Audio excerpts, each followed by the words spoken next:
মারমা, গারো, আহ, বাঙালি সব জনগোষ্ঠী অংশগ্রহণ করছে। তাদের নিজস্ব উৎসব থাকছে, এটা একটা কেন্দ্রীয় শোভাযাত্রা হুম। হচ্ছে ঢাকায়, হ্যাঁ। ফলে এইটা ইনক্লুসিভ করার মধ্য দিয়ে আমরা এই উৎসবটাকে বাংলাদেশের করে তোলার চেষ্টা করছি। হুম। হুম। That is it. এখানে কেউ কারো স্বাতন্ত্র্য হারাচ্ছে না, ওকে। বরং তারা প্রত্যেকে তার তার স্বাতন্ত্র্য নিয়ে একই এই একই কেন্দ্রীয় র্যালিতে অংশ নিচ্ছে। চারুকলা অনুষদ থেকে যে শোভাযাত্রা বের হয় ট্রেডিশনালি ঢাকা বিশ্ববিদ্যালয় চারুকলা অনুষদে, তার মূল সমন্বয়ক থাকে শেষ বেঁচে শিক্ষার্থীরা। তারা এটারে বলতেছে যে তারা এটার সঙ্গে আর থাকতে চায় না, কারণ রাজনৈতিক উদ্দেশ্য প্রণোদিত ব্যাপার স্যাপার দেখে। তো এইটাকে আসলে আপনারা কেমন দেখতেছেন যে? আপনি খালেদা জিয়ার হাতে পেট্রোল বোমা, এটা কি রাজনৈতিক উদ্দেশ্য প্রণোদিত না? মানে ইটস ফানি। হুম। এখানে এই নববর্ষের র্যালিটাকে কমপ্লিটলি পলিটিক্যালি ব্যবহার করা হয়েছে। আমরা এটা থেকে বের করে আপামর বাংলাদেশের মানুষের উৎসবে পরিণত করছি। চাকমা, মারমা, গারো, বাংলার কৃষক। আপনি কখনো এখানে বাংলার কৃষকের মাথাল দেখেছেন? হুম। আপনি দোয়েল, রয়্যাল বেঙ্গল টাইগার, এগুলো এগুলো দেখেছেন? আপনি দেখবেন হচ্ছে আহ দাড়ি টুপিওয়ালা সিং, তারপরে গোলাপি শাড়ি পরা Begum Khaleda Zia. This is what you have done. So আপনি সেটাকে রাজনৈতিক উদ্দেশ্য প্রণোদিত মনে হয়নি। আর এখন আমরা যখন সব মানুষের উৎসব করছি, এটাকে রাজনৈতিক উদ্দেশ্য প্রণোদিত কেন মনে হচ্ছে? ওকে। ঠিক আছে, তাহলে আমরা যেহেতু একদম শেষ পর্যায়ে, আমরা আপনার কাছে জানতে চাইবো যে আম, শনিবার বিকেল, শনিবার হ্যাঁ, বিকেলটা অনেক দর্শকও জানতে চাইছেন যে শনিবার বিকেল তো এখনো আলোর মুখ দেখলো না, 7 মাস হয়েছে এই সরকার এসছে, এর কি কোনো স্পেশাল কোনো রিজন আছে? আপনি শনিবার বিকেল নিয়ে অনেক কথা বলেছেন, তার চেয়ে অনেক বেশি কথা আপনি বলতে পারেন নাই। কেন শনিবার বিকেল কোথায় গিয়ে আটকে গেছে, এটি এখন আসতে বাধা কোথায়? না, প্রথম কথা হচ্ছে শনিবার বিকেল ওটিটি প্ল্যাটফর্মে অ্যাভেলেবল। হুম। সোনি লিভে দেখা যাচ্ছে। হুম। সোনি লিভ বাংলাদেশ থেকে অ্যাক্সেসিবল। হুম। এবং যারা প্রথমে যখন বাংলাদেশ থেকে অ্যাক্সেসিবল ছিল না, তখন সোনি লিভে আসা মাত্রই পাইরেটেড করে অনলাইনে সবাই দেখেছে। হুম। সো এই ছবিটা is no more a new film. হুম। কিন্তু তারপরেও ডেফিনেটলি আমরা এই ছবিটা রিলিজ করতে চাই। হুম। এটা প্রযোজক সুবিধাজনক সময় জমা দিয়ে তার মতো করে সার্টিফিকেট নেবেন। এটার সঙ্গে বাধার কিছু নেই। কোনো বাধা নাই, কিন্তু আপনি এটা প্রদর্শন বাধার করতে চাচ্ছেন না এখন এই মুহূর্তে, তাই তো? না, এটা অলরেডি প্রদর্শিত হচ্ছে, এটা ওটিটি প্ল্যাটফর্মে না, আছে সোনি ওটিটি লিভে। মানে আমি বলতেছি থিয়েটারে প্রদর্শনের কোনো।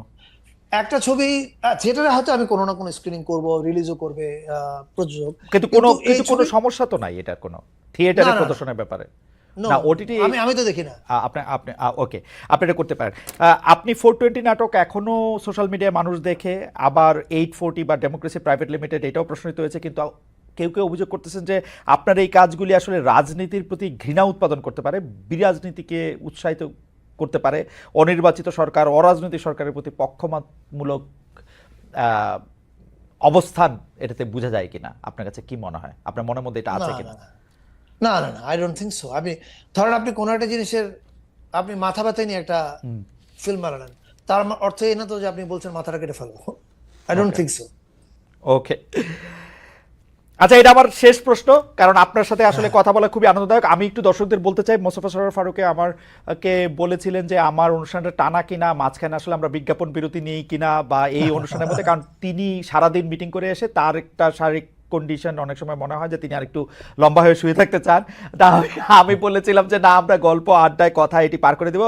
সেটি দেখা যাচ্ছে আমরা 1 ঘন্টা 10 মিনিট করে ফেলেছি, সেই জন্য এটি আসলে শেষ ওয়াও, অনুষ্ঠান। আপনাকে মাই গডনেস। আপনাকে ধন্যবাদ। এবং মানে আপনি আমাদের সাথে থাকার জন্য। শেষ প্রশ্ন, যে আগে প্রতিটি আমলে আমরা শিল্পীদের লিখিত অলিখিত কালো তালিকা দেখতাম, এখনো সেই প্রবণতা রয়েছে কিনা? শিল্পকলায় নাটক বন্ধ করতে হয়েছিল কয়েক মাস আগে, মামুনুর রশিদকে মঞ্চে আসতে মানা করা হয়েছিল, চারুকলার মঞ্চে রফিকুর নবীকে দেখতে দেওয়া হয় নাই, তারা আওয়ামী লীগের সাথে ঘনিষ্ঠ ছিলেন বা আছেন, এইটাতে তাদের শিল্পী চরিত্র খারিজ হয়ে যায় কিনা? মোস্তফা সরোয়ার ফারুকের থেকে শুনবো, শেষ 1 মিনিট। না, খারিজ হয়ে যায় না। আমি মনে করি যে শিল্পী নানান বিশ্বাসী বিশ্বাসী হতে পারে, কিন্তু এখন আমি আপনাকে একটা প্রশ্ন করতে চাই। হুম। হিটলারের পতনের পরে হুম। হিটলারের সকাল, হিটলারের পোশাক, হিটলারের দিন, হিটলারের রাত, এরকম অজস্র বই লিখেছেন এরকম একটা মানুষ। উনি কি আসলে আহ, খুব স্বাভাবিকভাবে আহ, যিনি এন্ডোর্স করেছেন যে হিটলার যে মানুষ মারছে এটা ঠিক আছে, এটা যারা এন্ডোর্স করেছেন তারা কি খুব স্বাভাবিকভাবে না, easily হিটলারের পুনর্বাসিত হয়। হিটলারের অপরাধের মাত্রা এবং হিটলারকে যারা এনাবল করেছেন তাদের সংখ্যাটা এরকম ছিল বা তারা মানুষটা এরকম ছিল যে আমাদের মধ্যেও অনেকে, এমনকি উপদেষ্টাদের মধ্যে অনেকেও শেখ হাসিনার সাথে যেরকম সম্পর্ক ছিল পরিবারের বা নিজের, তারাও কিন্তু আসলে সেই তালিকায় পড়ে যেতে পারেন। মানে হিটলারের ব্যাপারটা আর বাংলাদেশের ব্যাপারটা, বাংলাদেশে অনেকে বাধ্য হয়ে করেছেন। আমাকে মানুষজন জানতে চায় যে ও তো আসলে ওই সরকারের সময় খুব বেশি প্রতিবাদ করে না। আমি বলছি যে হাসিনার কোলে গিয়া যে উঠে নাই, সরি মানে হাসিনা সরকারের কোলে গিয়া যে উঠে নাই, এইটাই হলো তা অবস্থা। না, এখন আমার একটা প্রশ্ন আছে, আমাদের উপদেষ্টাদের মধ্যে কে হাসিনা ঘনিষ্ঠ, একটু নাম বলেন। মানে আপনি আমাকে নাম বলতেই বলতেছেন? Yes. মানে আমি হিটলারের স্কেলে হিটলারের সাথে যার একটু এরকম সম্পর্ক আছে তার সাথে ঘনিষ্ঠতার জায়গা থেকে বললে এরকম বলাই যায় যে এর সাথে এটা নট এ ঘনিষ্ঠতা সিঙ্গেল ছিল। One, not a single one. নাই। আমি আপনাকে পরিষ্কার বলি, হুম, রণবীর স্যারের কথা বলি। হুম, রণবীর স্যার যখন হাসিনা মানুষ খুন করছেন, উনি গণভবনে গিয়ে কেন গেছিলেন? আপনার দায়িত্ব ছিল শিল্পী হিসাবে, শিল্পী রফিকুল নবী, যে রফিকুল নবীকে আমরা মানবতার শিল্পী বলতাম সবাই, না? হুম, হুম। ওনার কি দায়িত্ব ছিল ছাত্র হত্যার বিপক্ষে কথা বলা, নাকি গিয়ে খুনি হাসিনাকে ক্ষমতা রাখার পক্ষে কথা বলা? ওনাকে এটা, আপনাকে একটা পরিষ্কার জিনিস জানতে হবে, যে মানুষ 1 মাসে 1400 মানুষ খুন করেছে, আপনি শিল্পী হলে কোনোভাবে আপনি তার পক্ষে দাঁড়াতে পারেন না। আর chapter is closed, number 1। Number 2, হুম, অনেকে এই আন্দোলন চলার সময় বিবৃতি দিয়েছে সম্মিলিত সাংস্কৃতিক জোটের হয়ে। হুম, তাদেরকে তো প্রশ্ন করতে হবে যে আপনি যে ছাত্র হত্যার উস্কানি দিলেন বিবৃতি দেওয়ার মাধ্যমে, হুম, এই উস্কানি দেওয়ার বিচার কি এখন হয়েছে তাদের? হুম। না, হয়নি। ফলে আপনি আপনি আপনি কনটেক্সট ভাবতে হবে যে এই পুনর্বাসনগুলো যে আপনি প্রত্যাশা করছেন, তাহলে এই পুনর্বাসনের আগে তো আপনাকে বিচার প্রক্রিয়া পার হয়ে আসতে হবে, আপনাকে সংশোধন প্রক্রিয়া পার হয়ে আসতে হবে। সেইটা কেন এরকম একটা লিস্ট করছেন নাকি? মানে রণবীর স্যারের না, মতো না, মামুন রশিদের মতো এরকম কে কে আছে? না তাহলে No, লিস্ট করলে ভালোই তো। না ধরেন জার্মানিতে এরকম একটা লিস্ট আছে, কিন্তু আপনি দেখে নিবেন যে ইনারা হচ্ছে হিটলারের এই সময়ের আমি এনাবলার। মনে করি, আমি একটা আমি লিস্ট আমি- করলে আমি ভালোই তো মনে- না? না, আমি মনে করি প্রথম কথা হচ্ছে এই যে আপনার সঙ্গে আমি একমত, হয়তো আমাদের যদি এরকম একটা উদ্যোগ থাকতো যে কারা কারা ওই সময় বিবৃতি দিয়েছে তাদের বিরুদ্ধে মামলা হওয়া উচিত, কিন্তু আপনি কেন ধরে নিচ্ছেন যে তাদের বিরুদ্ধে কোনো একদিন মামলা হবে না?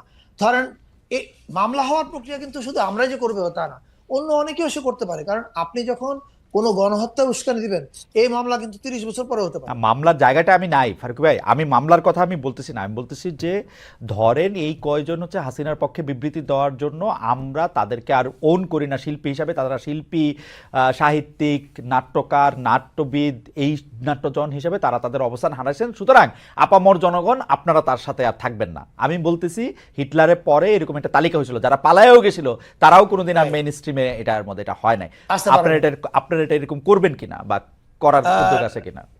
মানে এটা ICT has to look into this Okay. Actually, যে কারা কারা এই উস্কানিগুলো দিয়েছে।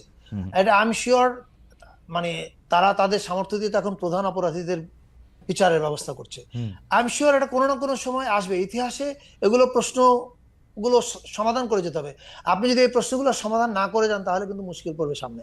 এটা আরেকটা ডিভাইড আর- করবে না তো? মানে কোনো ডিভাইড করবে না তো? এটা আরেকটা আমি মনে করি পরিষ্কার করার জন্য এটা, পরিষ্কার করার জন্য এটা একটা আপনারা করতে পারেন। Right. পরিষ্কার করার জন্য যে কারা কারা এই ছাত্র হত্যার সময় উস্কানি দিয়েছেন, তাদের নামগুলো স্পষ্ট করা উচিত। অবশ্যই। তাদের একটা বিচারিক প্রক্রিয়ার মধ্যে দিয়ে যাওয়া এবং উচিত। এটার জন্য এবং তাদের একটা আপনি সরি, হ্যাঁ আপনি শেষ করেন তাহলে এটা কি বলি। তাদের একটা সংশোধন প্রক্রিয়ার মধ্যে দিয়ে যাওয়া উচিত। ওকে। তাহলে মানুষ জানবে যে আপনি শিল্পী হলেই, কেবল যে আপনি শিল্পী বলেই একটা খুনকে সমর্থন করে আপনি পার পাবেন না। রাইট। এইটার জন্য যেটা হয়েছে, আপনাকেও তো কত ঝামেলার মধ্যে পড়তে হয়েছে যে আপনি আসলে পুরস্কার দিয়া সেই পুরস্কার ফেরত নিতে হয়েছে। কোনটা? বাংলা একাডেমিকে পুরস্কার ঘোষণা কইরা তারপর আবার সেই পুরস্কার ঘোষণাটা বন্ধ করতে হয়েছে, পরে নতুন বাংলা একাডেমির পুরস্কার আমি ঘোষণা করিনি, বাংলা একাডেমির পুরস্কার আমি উইথড্র করিনি। এটা বাংলা একাডেমির কাজ। না, দোষ আসছে আর কি আপনার ঘাড়ে, দোষ আসছে আপনার ঘাড়ে। দোষ না, দোষ গুণ যাই আসুক সেগুলি আপনার ঘাড়ে আসছে আর কি।